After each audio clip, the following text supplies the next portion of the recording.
আনুমানিক 2টার সময় কিছু অপরিচিত হিন্দু যুবক তাদের হাতে লাল সুতা বাঁধা ছিল এবং বেশ কয়েকজন পুলিশ অফিসার মাওলানা ফেরদৌস হাসান কুড়িগ্রামের বাড়ি চতুর্দিক থেকে ঘিরে ফেলে। কুড়িগ্রামের নাগেশ্বরীতে রাজারহাটের 2 হিন্দু মেয়ের ইসলাম ধর্মগ্রহণকে কেন্দ্র করে উত্তেজনা বিরাজ করছে। এই প্রেক্ষাপটে স্থানীয় আলেম সমাজ শনিবার 27 সেপ্টেম্বর দুপুর 12টায় নাগেশ্বরী পৌর শহরের বাসস্ট্যান্ড মসজিদের 2য় তলার ক্যাডেট মাদ্রাসায় সংবাদ সম্মেলনের আয়োজন করে। সংবাদ সম্মেলনে অভিযোগ করা হয়, ধর্মান্তর ইস্যুকে কেন্দ্র করে হাফেজ ফেরদৌসের বাড়িতে পুলিশ তল্লাশি চালানোর সময় নারীদের পর্দা ভঙ্গ করা হয়। এ ঘটনায় ক্ষোভ প্রকাশ করে আলেম সমাজ বলেন, প্রশাসনের এ ধরনের কর্মকাণ্ড অগ্রহণযোগ্য এবং ধর্মীয় মূল্যবোধকে আঘাত করেছে। সাংবাদিকদের একাধিক প্রশ্নে হাফেজ ফেরদৌসের ভূমিকা আলোচনায় উঠে আসে। অভিযোগ রয়েছে, তিনি 2 হিন্দু মেয়ের ইসলাম ধর্মগ্রহণের আগে থেকেই তাদের সঙ্গে যোগাযোগ রাখতেন এবং লালমনিরহাট আদালতে এফিডেভিট প্রক্রিয়ায়ও সহযোগিতা করেছেন। তবে এসব প্রশ্নের সরাসরি জবাব না দিয়ে তিনি বিষয়টি এড়িয়ে যান।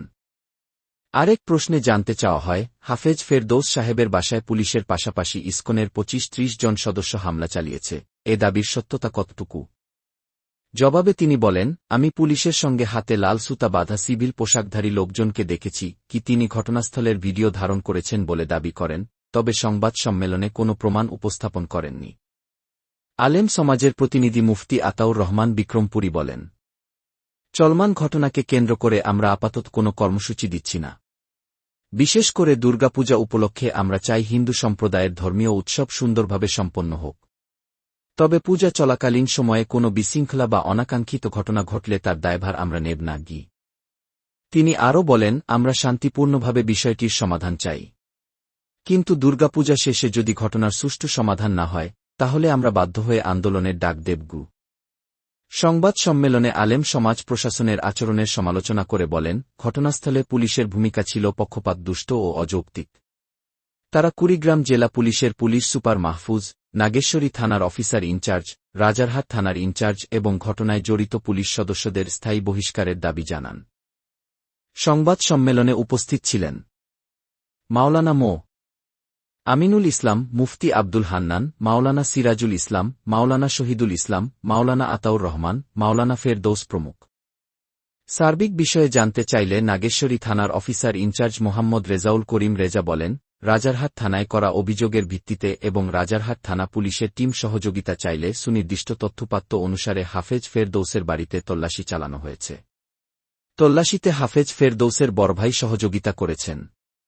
এ অভিযানে পুরুষ পুলিশের পাশাপাশি মহিলা পুলিশও উপস্থিত ছিলেন, তবে পোশাক পরিহিত পুলিশ সদস্যের সাথে 4-5 জন সিভিল পোশাক পরিহিত পুলিশ সদস্য ছিল।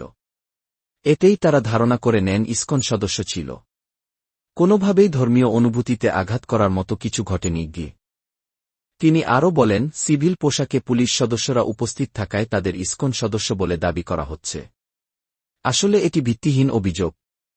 আমাদের তল্লাশি অভিযানের পূর্ণ ভিডিও সংরক্ষিত আছে। সংবাদ সম্মেলনের শেষাংশে আলেম সমাজ বারবার শান্তিপূর্ণ পরিবেশ বজায় রাখার আহ্বান জানান। তারা বলেন, কোনোভাবেই যেন ধর্মীয় উৎসবকে কেন্দ্র করে বিশৃঙ্খলা সৃষ্টি না হয়। একই সঙ্গে প্রশাসনের প্রতি নিরপেক্ষ তদন্তের দাবি জানিয়ে ঘটনার দ্রুত সমাধানের আহ্বান জানান। রফিকুল ইসলাম, নাগেশ্বরী, কুড়িগ্রাম।